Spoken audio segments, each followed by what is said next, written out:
Jake, you've heard all of us talk about the rivalry, but how much are you looking forward to what will probably be your only opportunity to play a game at Rice-Eccles Stadium against Utah? It's gonna be fun. We know that place is super hostile, especially when we go up there, and so we're super excited for it. It's obviously gonna be another test, and it's gonna be another tough game, and especially up there, it gets a little tougher. You've played in games against rivals, whether high school, JC, whatever it is. How do you handle the emotion, trying to balance not getting too carried away, but letting it kind of carry you? How do you approach that? I play with enough motion as it is, so I just try to remove the emotion from the rivalry and attack it like a football game. It's not something that the fans want to hear, but it's the truth, and that's how you go win these games. Is you remove that intense emotion out of it, and then you just go play ball and keep executing like we've done all year. Go ahead, John. Jake, coming in to this rivalry from out of state, what are your impressions of it? I mean, what kind of stands out about this game to you?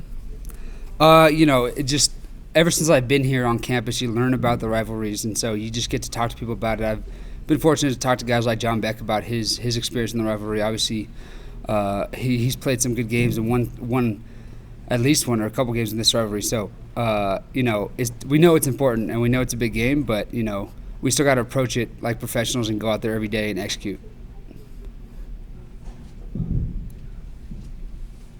Okay, we'll take our next questions from Mitch Harper and then Sean Walker.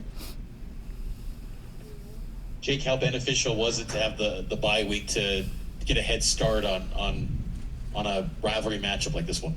Yeah, it was great.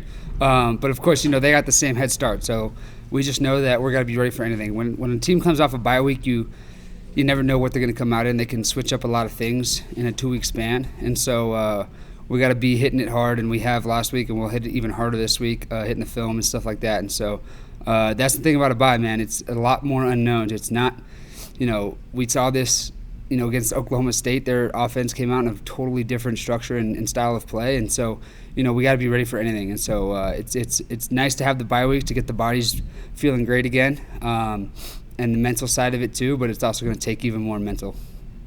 When you arrived at BYU, you knew about kind of the quarterback history, or at least the level of success they produce with their quarterbacks. How much did you know of your research at BYU when you arrived about this rivalry? I know you kind of touched on what you've heard on campus, but did you know much about it before you arrived at BYU?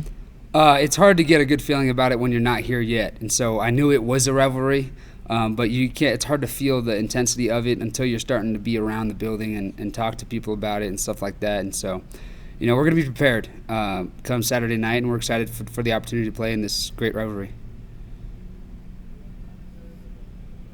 Maybe I can zoom in a little bit on that, Jake, because you touched on it enough. But do you remember what your first conversation was about this game and this series with a teammate or a coach or somebody on campus? Like, do you remember kind of the first thing that somebody said to you about BYU in Utah? Well, I know the first real conversation I had about it was with John Beck, and he just told me about his. I called him and asked him about it. But also, you always hear it around town, man. It's like they care about this game more than any other game on the season, and so you got to be able to approach it a certain way. But like I said, you got to be able to approach it like another game week. You know what I mean? We talk about every week is a statement week. Kalani says that all the time, and so this is statement number 9 we got to make, and then. We talk about the way we prepare is every week is a Super Bowl for us, and so this is Super Bowl 9 for us, and so yeah, the rivalry makes it a little bigger deal, but in our minds we got to just keep our preparation the same because it's been working all year. Go ahead, Jay Drew, and then Jake Hatch. Jake, I've lost count of how many national interviews you've done, but it's been pretty remarkable. How have you been able to balance that with being BYU's quarterback, and also has BYU coached you on any of it, or is that just Jake what we're seeing, which is you've done a nice job of that? We got the best media squad up here. Shout out Kenny, shout out Brett. Those guys always got me dialed in. They're preparing me well.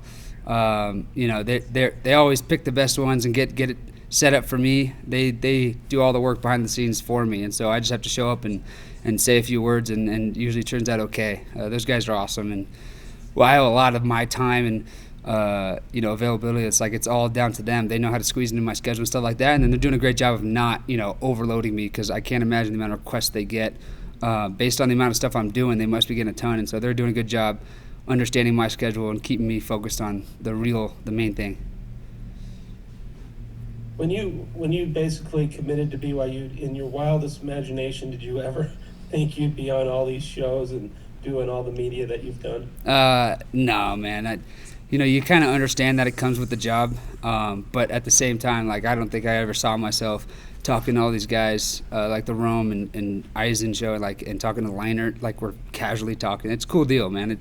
And so it's fun to be able to embrace the moment, but then, like I said, not get caught up in it too much, and just keep on moving and going in the right direction.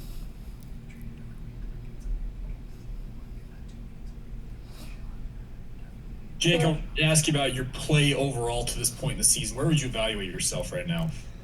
I think I'm doing a good job getting better as the week goes on, and honestly, that's what our offense has done. That's the name of the game for our offense so far this year. Like, you watch our progression game by game, and we just look better and better and a more polished result week by week. And so that's the best thing, man. We're getting towards our peak at the best time of the year. When would you rather be playing your best ball than late in the year, November, and then later on? Like, we're doing a good job of that, and so I'm proud of the guys for keeping that up. I think I'm taking ownership of that, and hopefully leading the guys in that direction to feel that way, where it's about getting better. It's not about just hanging your hat on a win. You could do that, but it's about getting better for the next week.